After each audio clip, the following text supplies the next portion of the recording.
On this week's Flyover Country podcast, a great guest from the National Journal, Josh Kraushaar, author of the Against the Grain column and podcast. Here, the eye-opening answer to the question of whether Biden or Harris will be the Democratic nominee in 2024.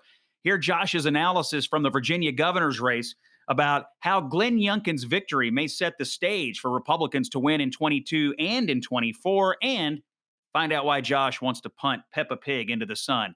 All of that and a ton more. This week's Flyover Country podcast with Scott Jennings starts now. Attention passengers, we ask that you please fasten your seatbelts at this time and secure all baggage underneath your seat or in the overhead compartments. Flyover Country with Scott Jennings is prepared for takeoff.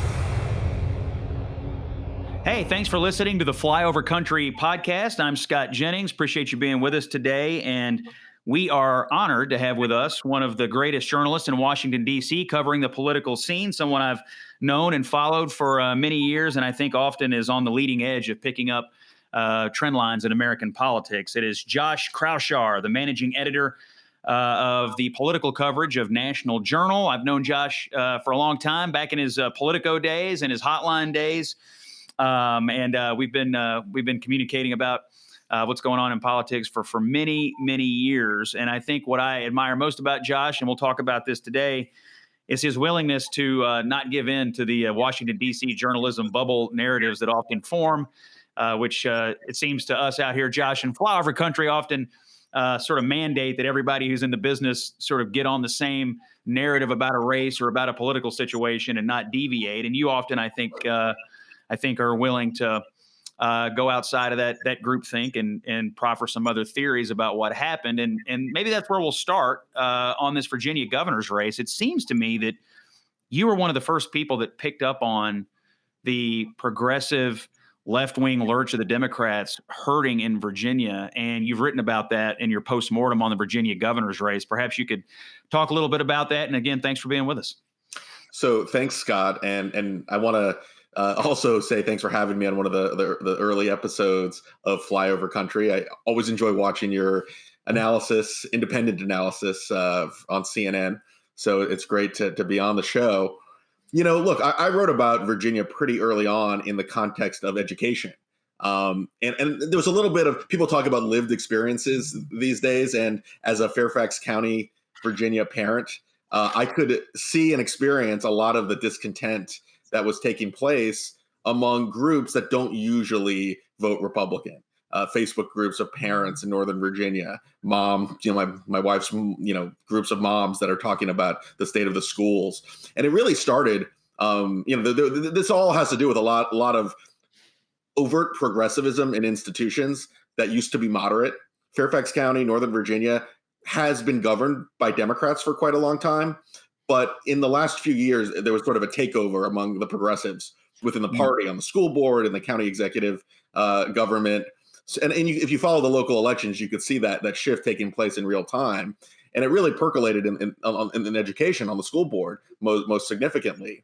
So, it started when you have one of the richest, most well-funded school districts in the entire country failing to figure out a plan how to open up schools safely for over a year. You had some of the most upscale school districts, Fairfax County, Arlington County, Alexandria, that were shut down, and the parental frustration grew and grew and grew. At first, this point, I really, you've been on this for a long time, and on election night and in the post, and I'm sure you've been on with people and you've seen people. I think the Democrats who are trying to explain this away try to move this argument to say, well, the Republicans were just fear-mongering about critical race theory. And I think that either they're ignoring it or they don't want people to focus on. This started a long time ago, and it was all about the school closures, which then I think led to the cascade of other concerns about education. But you have been on this from the beginning, and I think Democrats never quite picked up on just how angry the parents were, like you're describing. Yeah, I wrote a column last December, the same month Terry McAuliffe got in the race, saying that Democrats seem more interested in renaming schools. We renamed schools in Falls Church, of another very affluent area. We took Thomas Jefferson's name and George Mason's name off of the schools, despite, quiet opposition, right? There was a majority opposition, but the loudest people, the minority, were screaming the loudest. and yet they didn't have a plan to open schools for months later. That was one thing that really hit me. But also you had this just total bureaucracy that was not responsive to the concerns of parents. And at the same time, the schools were closed. This issue at one of the most prominent magnet schools in the state, the Thomas Jefferson School here in Fairfax, they got rid of their admissions test because they wanted to retool the racial numbers, which it's a majority Asian school, 70% Asian, but they wanted to get more African Americans, more Hispanics. It actually turned out they got more whites as part of their formula into the equation. But it just enraged a lot of voters that, again, normally vote Democratic, normally don't make education, at the top of the list in their voting issues. And it inspired a really, what ended up becoming a pretty broad coalition of parents from sort of the moderate Democrats in the suburbs of Northern Virginia, Richmond, Tidewater, to the conservative voters who, also had issues about curriculum. Critical race theory is another issue that was very resonant. But, everyone talks about critical race theory. Equity was sort of the umbrella that connects all these issues together. I remember growing up in this Northern Virginia area, every Democrat would run campaigns for school board about excellence. You'd see like posters for excellence, the best schools in the country here in Fairfax. And that was a bipartisan, agenda that was always touted in every school board election. In 2019, when they had the most recent school board elections, every Democratic endorsed candidate ran these big posters about equity. Equity was the slogan. And I was like, this is a little unusual. Like, I don't remember that becoming a major campaign slogan in school board elections. And when you would look at the platforms of some of these candidates who ended up serving on the school board, it was well to the left, far to the left of what you normally would see from Democrats in these school board elections, and talking about issues that Democrat, even moderate Democrats would never broach or talk about. So this is like where you get rid of the admissions tests, get rid of gifted and talented programs, get rid of magnet schools. And obviously the school closures was like the biggest umbrella, the biggest basket of them all, because every parent was just so frustrated when schools closed, even with low case counts. This issue of the sort of the equity over excellence, I think people have thought of this as a coastal issue or sort of a liberal enclave issue, but it really is coming into middle America. We're talking about it here in Louisville, Kentucky. There's sort of a movement afoot to question whether the magnet schools in Jefferson County, which are some of the most excellent academic institutions in this state, and frankly, I think in the country, now people are questioning whether we should have those in Louisville. But you've seen this in New York, you've seen it in Northern Virginia, you've seen it in California. The idea that we shouldn't be finding the most talented kids and nurturing them and turning them into, whatever it is they want to be and what they can be, and really rejecting the idea that people have inherent talent and that talent should be cultivated.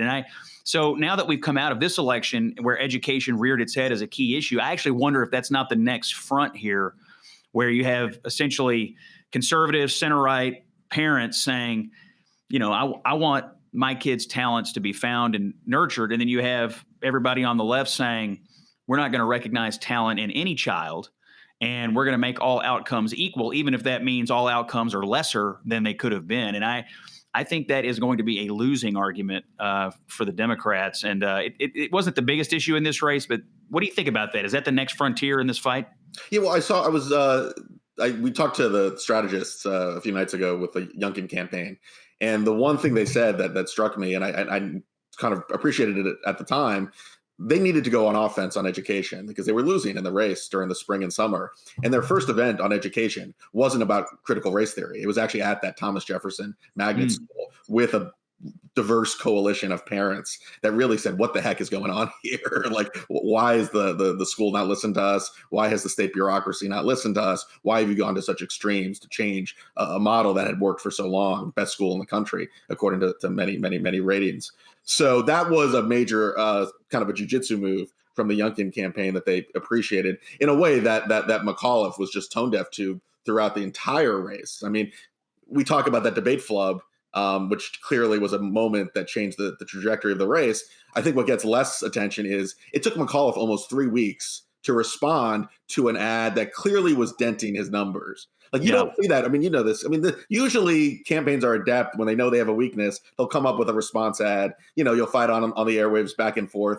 Youngkin was able to talk about parents, was able to talk about education in that governor's race without even having any response from McAuliffe until 3 weeks later. A huge blunder, and it was sort of weird that he wasn't addressing the elephant in the room, so to speak. There was a slowness in response, and how shocked were you that McAuliffe decided to close the campaign with Randy Weingarten, head of the teachers union, at his rallies? I mean, when I saw that, I think I tweeted that night, these people don't understand why their campaign is collapsing. And they had her up there front and center, the person who was most responsible for the school closures, the thing that started all of this. I was stunned by it. And I think a lot of parents maybe saw that just as a giant middle finger to them, saying, hey, everything you're saying, you can stick it where the suns don't shine. I just thought that was enormously stupid. And I couldn't believe it, frankly. I'll tell you a little story about that. So we live not far from where that rally was held. And actually, my daughter has ballet class right next door to that event where the rally was. So my daughter's starting to get interested in elections and campaigns. So I wasn't there, but my wife took our two kids to the event to kind of see what a campaign event is like. And McAuliffe was running behind schedule. And I was kind of texting with my wife to see when they're getting back and what's going on at the event. And they said someone named Randy is speaking. And I was like trying to figure out who it could be, like who was that warm-up act. And it was Randy Weingarten. And I said, you've got to be kidding me. That someone who was sort of the face of school closures, the face of the resistance to kind of getting progress in education, was literally one of his closing surrogates in Fairfax County. I mean, I'm sure that maybe there's some base voters that might be responsive to her message, but you should even listen to the soundbite when she talks to the voters. It was very off kilter to where the mood of the state was. And I can't understand. I actually asked a lot of, operatives, top national Democratic operatives who were close to the McAuliffe campaign. I asked them, what was that all about? And they said, talk to Terry, talk to McAuliffe. We can't answer that. So it's really incredible. And so what I want to ask you to sort of get into the nuts and bolts of how Youngkin won is about the people in those communities where you live and really that swung towards Youngkin. I was on with Larry Sabato on CNN and PBS the other night. I mean, he flatly said there was no persuasion in this race. This was a Democratic enthusiasm issue. Republicans voted and Democrats didn't, even though I said, of course, what is true. McAuliffe got more votes, 200,000 more votes than Northam got. I mean, it was a high turnout election, but his whole theory was that there weren't any people who voted for Joe Biden who turned around and voted for Glenn Youngkin. That couldn't possibly be true. And I said, well, if Democrats believe that, they're whistling past the graveyard, because obviously there were Democrat leaning or previous Democrat performing voters who switched to Republican here. If you just do the math, it had to have been. I assume you agree with that? Yeah, if you could either look at the exit poll data, look at the independents, which went almost by 20 points for Biden, went by, I think, 9 points for Youngkin, or it was a huge swing among independents, huge swing among suburban voters from the 2020 election. The numbers, I was talking to a top number cruncher in Virginia last night. They said about 10% of the Biden vote went to Youngkin, which is in these partisan times, it's actually a very high number. Another exit poll that came out that was really interesting. Youngkin won about 37% of the Jewish vote, which is a huge number. And that some of this equity stuff really ticks off Democratic Jewish voters because of some of the there was an anti-Semitic screed that one Democratic lawmaker made in the final week of a campaign. You had a member of the school board that was vocally anti-Israel and using her platform for pretty crazy stuff. That resonated in the Jewish community, and it gave Youngkin some unusual support. But, you talk about Larry. I mean, I was actually at UVA right before the pandemic speaking to a group of students, and I had dinner with a few folks, a professor, a program manager who actually served in the Obama administration, and we were just chatting, having a good conversation. And she casually mentioned at the time that she was sending her elementary school son. She was actually homeschooling, I should say, her son. And I was like, you don't seem like the type to homeschool your kids. And she just casually mentioned that the Charlottesville, the area around UVA, the schools had just gotten rid of their gifted and talented program. Oh. So the standards has gotten so low that she basically brought all the neighborhood kids to her home one day a week to give them supplemental education. And that was sort of one of those early seeds that you get planted in your head. Unlike even a diehard partisan Democrat is having to make changes, having to really adjust as a result of some of these, what I would call educational extremism going to the far left on these issues. I guess I'm not surprised by what I've heard from Democrats in the aftermath of this race, sort of blaming this entire thing on. I mean, you hear the term racist dog whistle used by every pundit, everybody. It's on TV, just over and over. Obviously, the talking points went out. But I'm surprised they are sticking to it in the face of the fact that Republicans elected 66% of their ticket was not white. We have an African American female lieutenant governor who, by the way, is amazing. Came here from Jamaica, Winsome Sears, joined the Marines before she was even a citizen. I mean, it's really a great story. You have a Hispanic Attorney General, Mieres now. So we have one out of our three candidates is white, and yet Democrats' explanation for all this is, well, the Republicans got all the racists to vote, which, if Republicans are trying to get racists to vote, we're doing a piss poor job of explaining who's running because they're out electing non-white candidates. I mean, it makes no sense. And I just wonder how much of it is PR posturing, or if this is what they really believe, and if they're going to stick with this theory moving into the midterms. Look, this is why Against the Grain exists, because there's such an echo chamber out there that you can't. Sometimes even reality and actual outcomes don't make a dent in people's perceptions. That was the moment. The one thing I thought was going to happen early on was it would be hard for Youngkin, hard for someone like Jason Mieres to win in these Republican Party scrums. It wasn't a primary; it was this weird kind of convention they had for the Republicans in Virginia. But usually, you get the hard right candidates that can often emerge from these contests, people who are less electable in a general election. And I thought, I wrote about this at the time, when you've got Youngkin, and then you had who was one of the more moderate, pragmatic guys in the field, and then you had like you noted, an African American Marine military veteran as lieutenant governor, as the standard bearer, and you had the son of Cuban immigrants in Jason Mieres, who was one of the most electable candidates in that field. When they had that ticket, I knew there was an opportunity for Republicans, just because you don't see that these days very often. The big problem in the Trump years is that you get candidates that are well to the right of where the average voter is, and they got lucky. Well, maybe it was a testament to Youngkin's campaign skill and being able to navigate those headwinds and those challenges. But it was also a testament to having good candidates deciding to run and running strong campaigns. I want to talk to you about Youngkin's tactical successes and about whether or not that is a blueprint for Republicans. But we're going to take a break. We'll be right back. You're on the Flyover Country podcast with Scott Jennings. Our guest is Josh Kraushaar. Stay with us. Please ensure that name tags are secure to all checked and carry-on luggage. Those with extra baggage should switch to another podcast.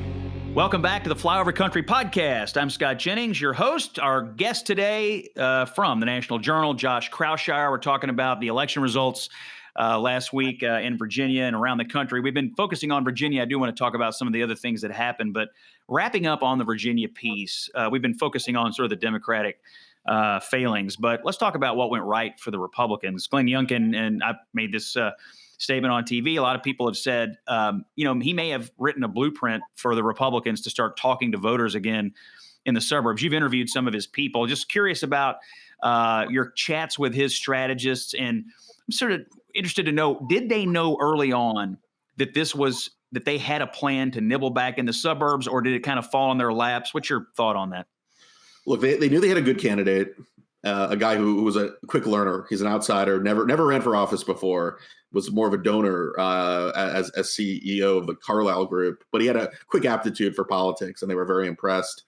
Plus, he also had money to spend, which was a definite asset at a time when you're running against a really good fundraiser in Terry McAuliffe. He was able to pour his own money in early on. He also raised quite a bit of money, but he used his own funds early on to get his message out there, and namely to define himself in a very positive way. He wore the sweater vest. He was, he played basketball at Rice University, and was always in these ads shooting hoops, talking about his first job working in a kitchen, to kind of show his work, try to soften the hard edges. Sometimes you can, be seen more like Mitt Romney. The risk that I think a lot of the Youngkin folks worried about is he could be like Mitt Romney, where nice guy, moderate minded, but a plutocrat, a guy who's out of touch with the average voter's concerns. So they did a lot of bio ads at the beginning to really make him much more relatable, to show his personal side.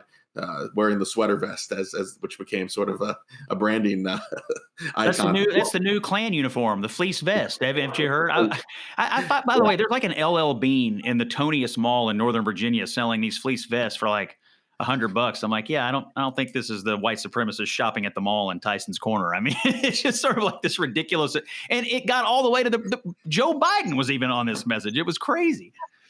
He was also relentless, Scott. He was also had a relentlessly positive message. I mean, Yeah.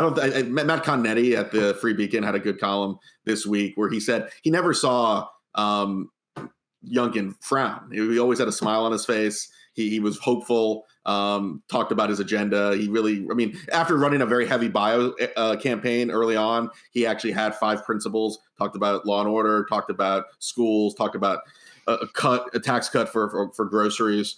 So it was a classic throwback Republican campaign that was also very positive, focused on winning over these middle of the road voters that voted for Mitt Romney, voted for Republicans in the past, but didn't vote for Donald Trump in the last 2 elections. So throwback is right. And it was, I mean, it's going to sound old fashioned and rudimentary, but he wrote a platform. I mean, the guy picked out 3 or 4 issues, wrote down what he would do about it. And it's what Trump didn't do in 2020. I mean, they quite literally didn't write a platform at the Republican National Convention, which I know is different than the issues you're running on in a campaign, but it showed a commitment to non-personality driven politics. It showed a commitment to issue politics, which actually gave him a chance to talk to people who wouldn't ordinarily think of voting Republican, and specifically those people, those moderate voters in the suburbs. And I guess the fear would have been that if you try to appeal to those folks too much, you're going to lose something with your hardest core conservative, your hardest core MAGA base. But what's true is Youngkin did better than Trump in every single county in Virginia, from the most reddest conservative county all the way up to the bluest counties. Were you surprised that the rural areas turned out for a message and a candidate like Youngkin at the levels they did? Yeah, absolutely. I mean, if you told me that Glenn Youngkin would get higher margins in the rural parts of the state from Shenandoah to Roanoke than Donald Trump did, which he did in many of these counties, I would have been stunned, because, I thought the biggest worry for the Youngkin campaign would have been, needing enough inroads in the suburbs to maintain an inevitable loss in some of the rural voters among rural voters that were big Trump fans. But he was able to kind of, not attack Trump, but not ally himself with Trump. He kind of walked a very tricky tightrope effectively, where he wouldn't, he clearly didn't want Trump to come in the state. Trump was a net negative for him, but the election results proved you can be supportive of Trump's policies, and you can not have to say, criticize Trump, but you can also run on your own agenda, run on your own policies, run on traditional conservative policies that can win over suburban voters. Look, I think Youngkin made some notable gains in the suburbs. He gained about 7 points from Trump in Northern Virginia, in the big counties. Loudoun, I think he did a little bit better than that. Richmond area as well. But, I thought he could have done even a little bit better. And the fact that he was able to run up, the fact that the Democratic brand is so tarnished now in these rural white working class parts of the country. And actually, there's a lot of evidence, too, that Black working class voters actually turned away from the Democratic Party. Some of the pickups in the state legislature came in plurality Black districts where Republicans won a sizable share of non-white voters. That is also a big lesson it's more for the Democrats. But if they're already seating so much of the vote, it means all Republicans need to do is just make moderate inroads in the suburbs, which Youngkin did easily. What's stunning for Republicans is just when you think you can't squeeze another vote, out of the most rural counties, Youngkin went out and found, not just 1 or 2, but a lot of votes. And it makes me wonder how many Republican voters out there, rural, suburban, wherever they were, how many people were sitting on the sideline in 2020 who went in.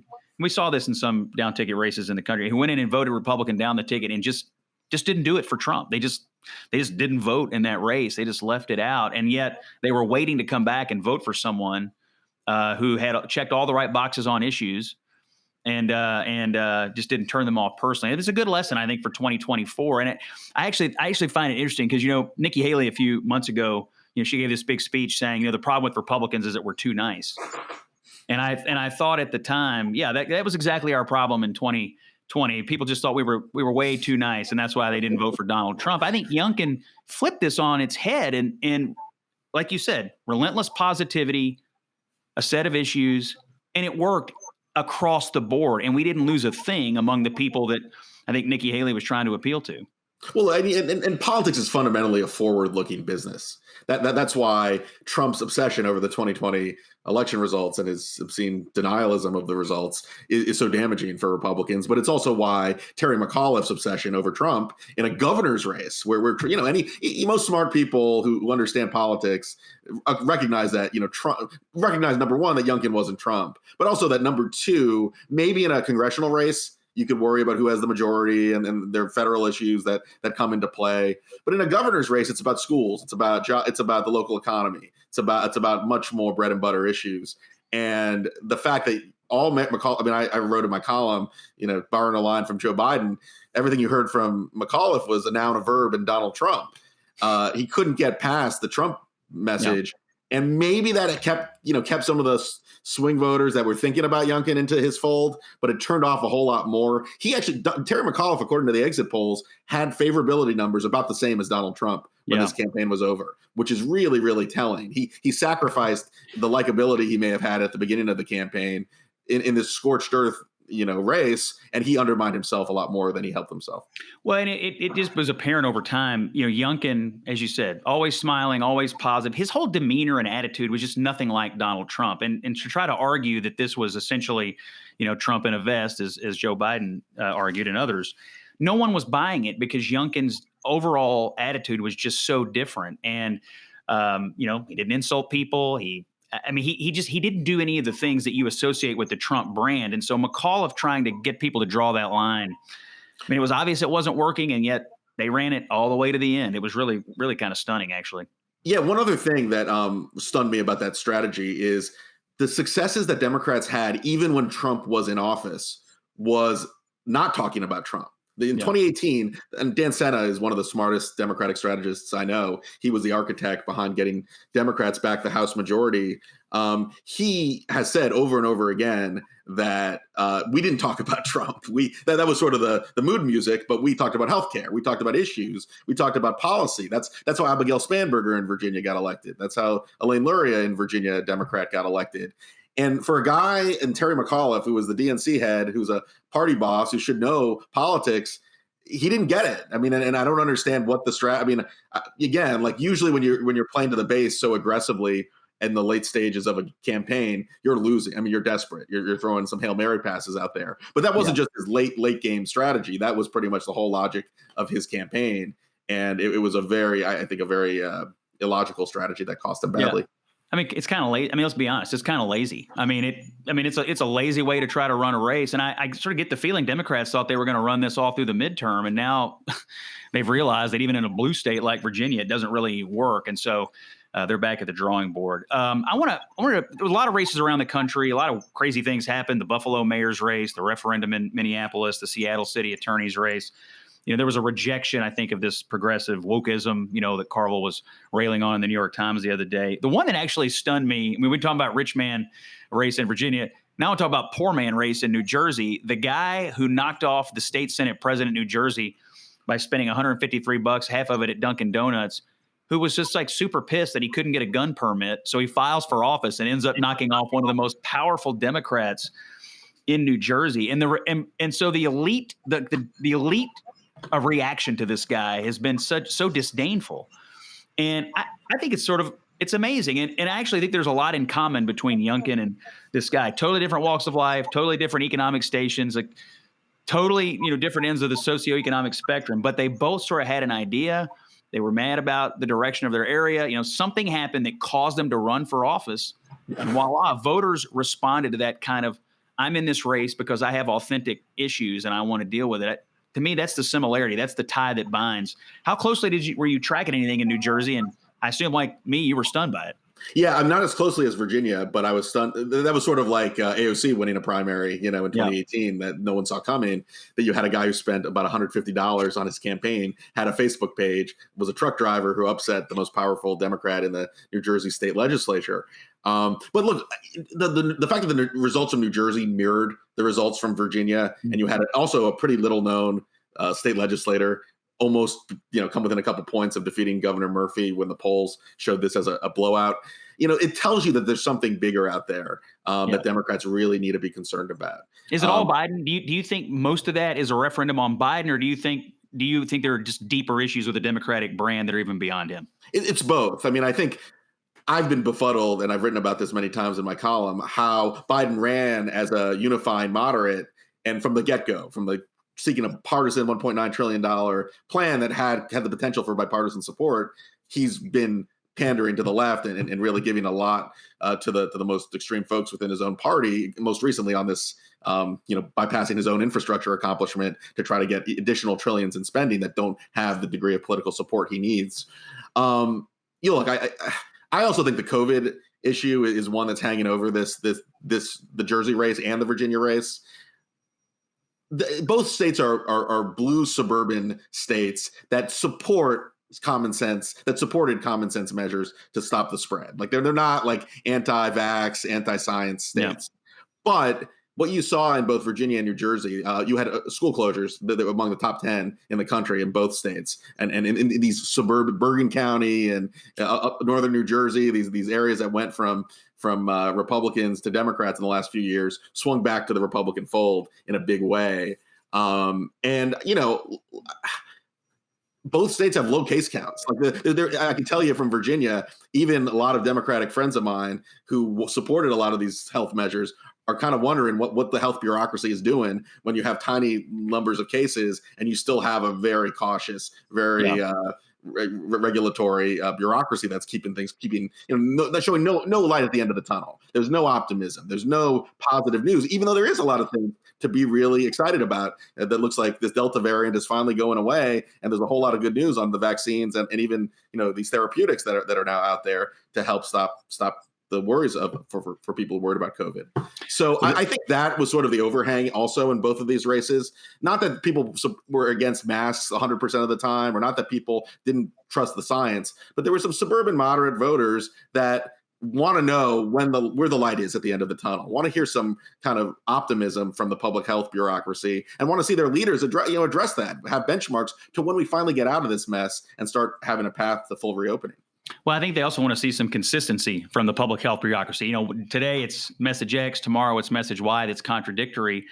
And I think now, Delta variant waning, vaccines clearly work. Pfizer today, as we're recording this, has announced their miracle COVID pill seems to be highly effective. And you can now give vaccines to kids over the age of 5. My wife and I were talking last night. I wonder if we get our children vaccinated, which I'm vaxxed. My 12-year-old is vaxxed. I think we're going to get our kids, but I want to know, are they going to be able to take these masks off? I mean, I stick a mask on a 4-year-old, walking him into preschool every day. And I think a lot of parents just at a very fundamental level want to know, when have I done enough for you to relent on this? And if they don't relent on this stuff, I think the backlash will only grow. And if I were Biden, I mean, I know he says he's not going to meddle in the science, but he meddles in everything else. And this is, to me, one of the fundamental things dragging him down is this, people out there believing that they're being forced to do things that make no common sense. Yeah, I mean, just say, trust the science, get the vaccine, take the masks off. Like that should be it should be an incentive. It both incentivizes people to get vaccinated and get their kids vaccinated, and then you have the reward. It shouldn't even be seen as a reward. It should be seen as common sense that the vaccines work, science works, and you shouldn't be catering to the lowest common denominator of super anxious parents who need to trust the science. Frankly, they need to trust the reality on the ground and have the majority, I think, it wants a pathway for getting things back to normal. There's some data out there. There's like a pretty high percentage of people out there, who are frankly fearful of reengaging in real life. And I think one of Biden's biggest problems, I mean, they're all mostly Democrat voters. One of his biggest problems is getting these people to reengage in the economy, reengage in America, and sort of reengage in our normal life. And it's a large percentage of people who just have been made to believe that they have to live in fear, that this will never end. And I think for Biden to have any chance to recover the Democratic brand on this, they have to show a light at the end of the tunnel, even to the people who have been the most worried about it all along. So we'll see if he can do that. And that'll have a big impact on what we'll talk about after the break, which is Democratic fortunes in 22 and 24. Can the Republicans sweep back into power? You're on the Flyover Country podcast. I'm Scott Jennings. We're with Josh Kraushaar from the National Journal. Stay with us. We'll be right back. This area is for loading and unloading only. Time to unload. All right, welcome back for the last segment of this week's Flyover Country podcast. I'm Scott Jennings. Josh Kraushaar from the National Journal is here. He writes the Against the Grain column and has his own Against the Grain podcast, some of the smartest political analysis coming out of Washington, D.C. I encourage you to read Against the Grain and listen to the podcast, all products of Josh's work at the National Journal. Josh, we've been talking about the election results from the last week's races, but we have important races coming up in 22 and 24, the midterms. I mean, my view is it's basically a mortal lock at this point that Republicans take over the U.S. House. I assume you agree with that. But based on what you saw last week, where do you put the range of probability for Republicans as they try to get back into control and put Kevin McCarthy in the speaker's chair? Yeah, I mean, even before Joe Biden's job approval numbers tanked in the last few months, I would have said, 80% chance Republicans take back the House before all this, just because redistricting and reapportionment is going to hand at least would have, handed a few seats to McCarthy and the Republicans. And now that the environment at this point looks so, horrible for Democrats, even if they rebound a little bit, pass some legislation, get their act together, the economy gets a little better, just the fundamentals that there'll be a check against the Democrats in power. And I honestly, we've talked about this on this show, but the challenge that they have grappling with their own party's extremism. With Republicans, it's easy to pinpoint the Louis Gohmerts, the crazies, the Marjorie Taylor Greens. That's in the media all the time. The mainstream media doesn't do the Democratic Party any favors when they don't talk about the extremes within the Democratic Party and they indulge them. And that's got to be a big challenge. I mean, Republicans have their own challenges on that front in 2022, but as we saw with the results this week, that's going to be a big problem for Democrats if they can't get there. If Biden doesn't get the progressives to kind of be quiet and let the moderates take over. Heading into this week, I was sort of 50-50 on the Senate. It's different races. They have different kinds of character to these races. And, I think the results of this election would give any Republican strategist hope that the Senate actually now leans Republican. But I still think it's probably heavily dependent upon candidate recruitment. And it runs through New Hampshire. What's your view on the Senate races right now? Where do you put Republican chances of regaining control? Yeah, there's still a lot of volatility in these Senate races. I think the best news for Republicans is that after looking at last night's or this week's results, there could be a recruiting surge. Yeah. Like Pennsylvania is a good example where in a bad environment for Democrats, that's certainly a hold. It could be a hold if Republicans get someone of talent to replace Pat Toomey. But the field, the Trump-endorsed candidate, Sean Parnell, has a boatload of baggage. He was accused of domestic abuse. He's not the only Republican Senate candidate that has that kind of record, and it's a problem. It's a real problem. Just in the wake of Youngkin's victory, a businessman with a lot of money and has a more Youngkin-like record is looking likely to jump in that Pennsylvania Senate race. So, I mean, Doug Ducey in Arizona, I don't know if he's going to run. I know Senator Scott would love him to run. I know Senator McConnell would love him to run. That field, the Republican field, I am underwhelmed by in Arizona. If Ducey got in and survived a primary, he would be the favorite, I think, in that contest. But again, you need to have good candidates. You need to, and Senate races in particular, you can't win with bad candidates. You can't win when you're getting so much scrutiny on these big statewide campaigns. So look, I think the environment is such now that Republicans probably have the advantage to win back the Senate. They only need one more seat to get the outright 51 seat majority. But there's still a lot of volatility. We still don't know who the nominees are going to be, and they need to get some good candidates in states like Pennsylvania and Arizona if they want to fully take advantage of the environment that looks good right now. What's your gut instinct on the Ohio Republican primary for Senate? Who do you think has the upper hand there? It's a mess. I mean, I don't because it's a favorable Republican environment. It's hard to see Republicans not holding on to Rob Portman's seat. But, between Josh Mandel pandering to every extreme element of the Republican Party, and he was someone who ran as like a Mitt Romney establishment Senate candidate and has totally done a 180, has crashed and burned along the way.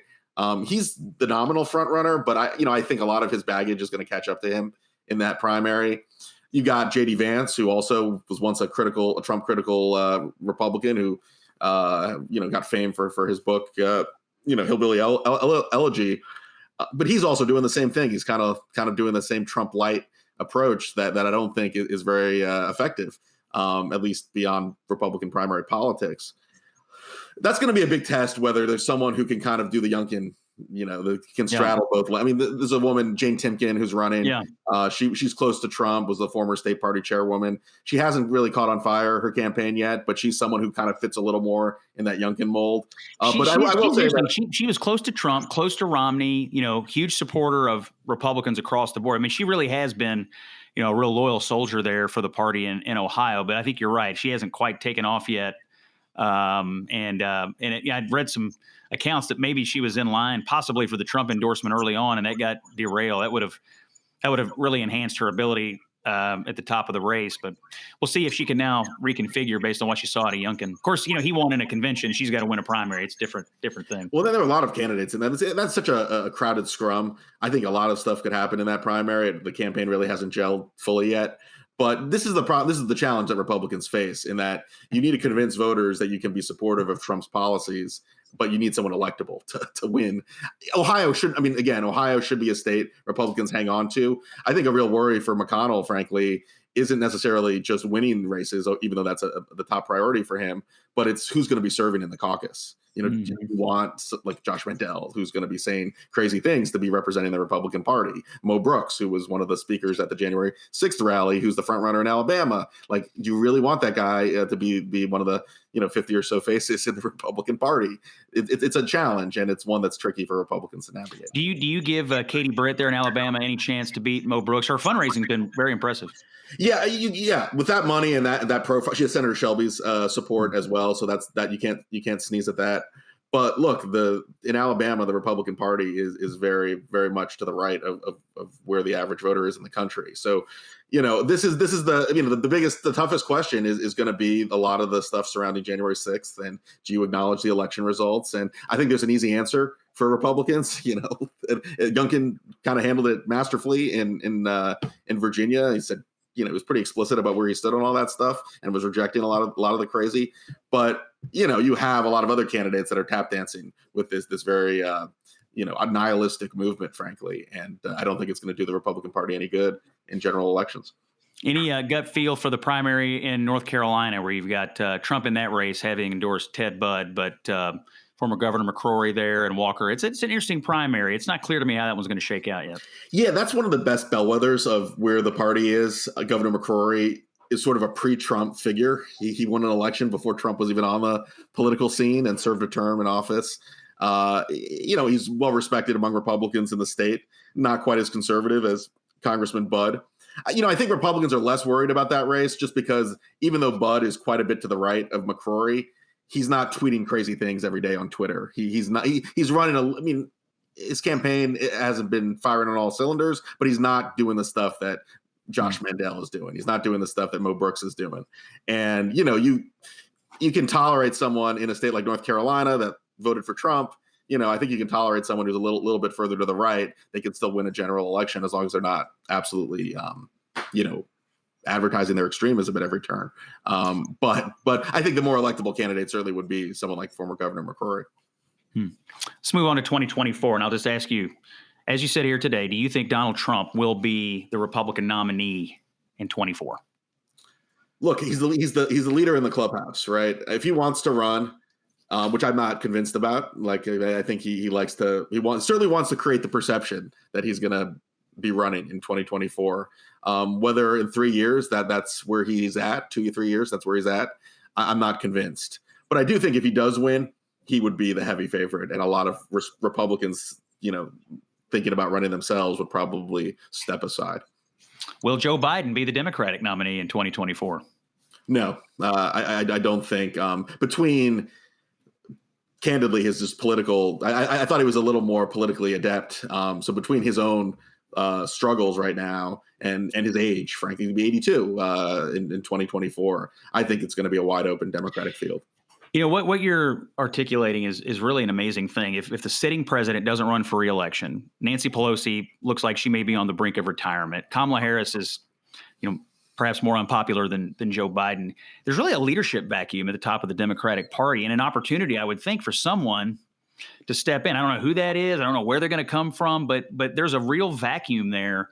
I don't know if it's going to be Pete Buttigieg who tries to come back, or someone from the progressive flank that tries to assert authority. But I think this is one of the things plaguing the Democrats is, there's a knowledge that Biden is, probably not running again, maybe not up to it right now, that Pelosi's on her way out and Harris isn't, catching on. And who's in charge? Who's our next big thing? Who's going to be our messenger to the American people? And I don't know if the Democrats have yet internalized what a mess that could be in the run up to a presidential campaign. Yeah, I mean, my against the grain, way out prediction would be that neither Biden nor Harris will be the nominee in 2024. I think there's a lot of evidence showing like some real challenges governing. And it's only going to get worse, I think. I mean, I think the economy could get better, but there's just some real significant challenges that seem, frankly, above their head right now, and they've made some bad political misjudgments in the first year. Harris hasn't helped herself out either. With we don't need to go into all the gaffes and mistakes she's made. But look, Democrats tell me about that all the time. They're privately worried about her aptitude for politics. So I do think there's room for sort of a new face. Look, if Biden's popular and Harris is the VP, that's if he doesn't run, she's a logical successor. But look, if Biden can't turn things around, and that's a fear within Democratic Party leadership right now, I think there's a very good chance you could see a brand new slate of candidates that run in 2024. You watch his performances and you see these town halls and his appearances. It's just hard for me to imagine you throw another 3 years on this guy and how he's going to be up to a reelection campaign. And this one, by the way, he won't be able to hide in the basement. I mean, this is a real campaign. You're going to have to campaign. It's going to have to be a vigorous effort. I mean, he was really bailed out in the last one by not having to do that much and by Trump, doing too much. And that's just not going to be the case next time. And it's Biden. It's also a staff that hasn't served him well. I mean, look, I've written about this in real time, so I'm not playing Monday morning quarterback. But the notion that you would hold your own bipartisan priority, an infrastructure bill we've been talking about in this town for years, and you wouldn't want to pass that and get some points on the board and get Republican, show your credibility and keeping your campaign promises. Like the fact that you wouldn't do that and you'd hold your whole own agenda hostage to the left wing, what Tom Davis, the former congressman, calls the herbal tea party, the herbal tea caucus. It is. I don't get it. Like I honestly don't get it. And clearly we can see the political bleeding that's being done to him. His job approval down to about 42% on average, and people just don't trust the credibility and the competence of this administration at this point. All right, Josh, I want to close out the show today with our famous lightning round here on the Flyover Country podcast, where I ask our guest a series of one answer or short answer questions, which I have not shared with you in advance, but I'm curious to get your reactions to these questions. So, number one, right out of the gate, do you, Nationals fan Josh Kraushaar, miss Bryce Harper? No. We won a World Series without him. Juan Soto, we need to sign to a long-term contract. But no, Harper, there's certain Nats, as a sports fan, there's certain players you kind of have to root for because they're on your team. It's sort of the same political tribalism that's going on in sports. But I never really, I thought he was sort of a jerk, was a show off. And in my head, I thought he was a productive player and would have loved to have him in a Nationals uniform. But once we got Juan Soto and, Scherzer was the face of the franchise before we had to let him go this past season. But no, I mean, I'm glad Harper had a great year in Philly last year, but they're not winning either. And he just wasn't a team player. I'm glad we moved on. All right. Number two, favorite campaign you've ever followed anywhere in the country? Wow. Boy, I have a lot of favorites. One of my favorite stories, one of my favorite trips was going to Minnesota in 2014. I wrote a cover story when National Journal had our weekly magazine. I did a cover story basically about Al Franken's Senate campaign that year. And the premise was Franken doesn't talk to the press in Washington. He rarely talks to the Washington media. So I would go to Minnesota and literally try to chase him around and figure out like what's going on with his campaign. And I actually met up with him at the state fair. He didn't want to take any questions, but I was at the state fair. You can't really, avoid attention, avoid the press. And it turned out to be a great story, but Franken is a sort of a funny guy, and I started asking him questions about the state of play in politics, and he went on what I wrote was a fair filibuster, where he talked about cheese and butter for 2 minutes when I was asking him about healthcare. But it was actually kind of funny, and it really made the story. Like Franken actually maybe unintentionally was giving me a lot of material for what I was working on. but yeah, like and also anytime you wrote about Al Franken, he was kind of the Trump. You would get a lot of attention. Sarah Palin type of clicks that you would get back in the day. So anything about him was always interesting and entertaining. And covering that race was quite interesting. So I'm going to take a quick aside from this. You just raised an issue that I wanted to ask you about. How much do click rates on stories for someone like you in the publication you write for? How much does that influence what topics you're picking week to week to choose to cover? Or do you not pay attention to it, or do you pay a lot of attention to it? So speaking for myself, we're lucky at National Journal that we're a membership. We're subscriber-based publication. We have been for some time. So my stuff is free for readers, but our business model is, really premised on quality over clicks and quantity. So we have, the hotline is our election newsletter, which gives all the analysis, up-to-the-date news, and all the campaigns, which has been going on for quite a long time. And, I've been grateful not to have to deal with pandering to anyone. I can just kind of write against the grain. I can write my best analysis based on reporting, based on covering events that I can put out there. And, look, I think one of the more distressing signs in the media is that there's an incentive structure designed to kind of get clicks or play to an ideological audience increasingly that I think is unhealthy. So I'm very grateful for National Journal and for my editor and for my bosses over there who kind of, let me write independently and write based on the best reporting and analysis that I can do. All right. At the Kraushaar Thanksgiving table, what side dish can you not live without? What's the number one side dish? So we always go to my in-laws are from the Ohio in Cleveland area. So we almost go there every year. Look, I'll cheat a little bit. We always have lemon meringue. My birthday's right around Thanksgiving, and I'm in love with lemon meringue pie. So it's not a side dish, but it's a staple of one of my favorite dessert foods every Thanksgiving. I like the stuffing too. I mean, stuffing is a staple. But Thanksgiving and lemon meringue pie for me, and it sort of goes hand in hand with Thanksgiving as well. All right. In your opinion, which legislator, current or recent, gives the best walk and talk interview on Capitol Hill? Oh boy, that's a good question. Look, I'll give you. I don't know if the best may not be the right category, but one of the newest Democratic lawmakers, Richie Torres, who's from one of the most Democratic districts in the country, in the Bronx, just got elected in next to AOC's district, by the way. And he is a very thoughtful, very inspiring, has a bio, and he's very he's been on our podcast. I've interviewed him many times on the Hill. He's someone who is progressive, is quite liberal, but just thinks independently, and will have just fascinating kind of discussions about some of the issues we talked about that don't conform all the time with the standard party dogma. So like he's become one of my favorite interviews these days, just because he's sort of a breath of fresh air. He's an against the grain voice, if you will, within the Democratic Party, who doesn't, he's also I think he's the first Afro-Latino member of New York. There's a lot of like firsts, a lot of identitarian firsts within his election, but he also doesn't play, the identity politics card all the time. He is someone who is really, heterodox in his thinking on a lot of policy issues. What's the best account you follow on Twitter? That's I am a prolific. You're a big tweeter. I track your tweets. You frequently, your morning tweets are great because you kind of mine the news for me, and then I just am able to look at your curated feed.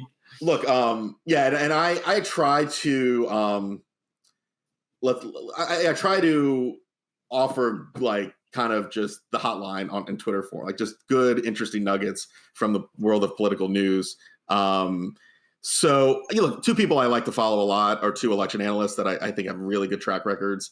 My colleague, Dave Wasserman at the Cook Political Report, who's a good friend of mine, but also I'll retweet him. I'll generally agree with almost anything he says. I'll retweet it. Nate Cohn at the New York Times, I really like a lot too.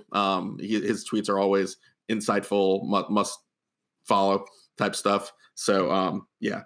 All right, Dave, and those are great accounts, and I too track them very closely. All right, who's going to win the 2022 Super Bowl?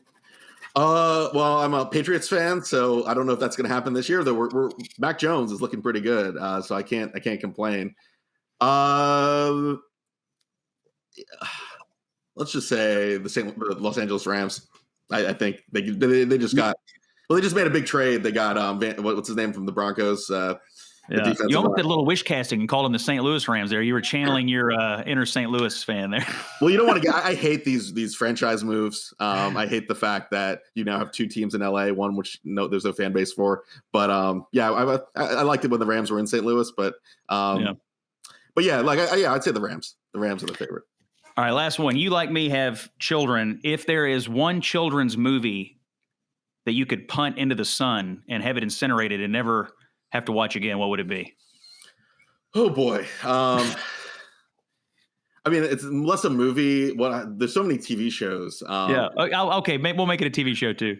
Like, I mean, from SpongeBob, SquarePants to, I'm trying to even think, like, there's so many shows I've never heard of, Number Blocks, and these shows that, I grew up as a Sesame Street kid and Mr. Rogers, I watched the classics, and now there are just so many shows that, like with Peppa Pig, Oh yeah. I could do, in small doses, fine, but like not when you have the Netflix going nonstop and running episode after episode.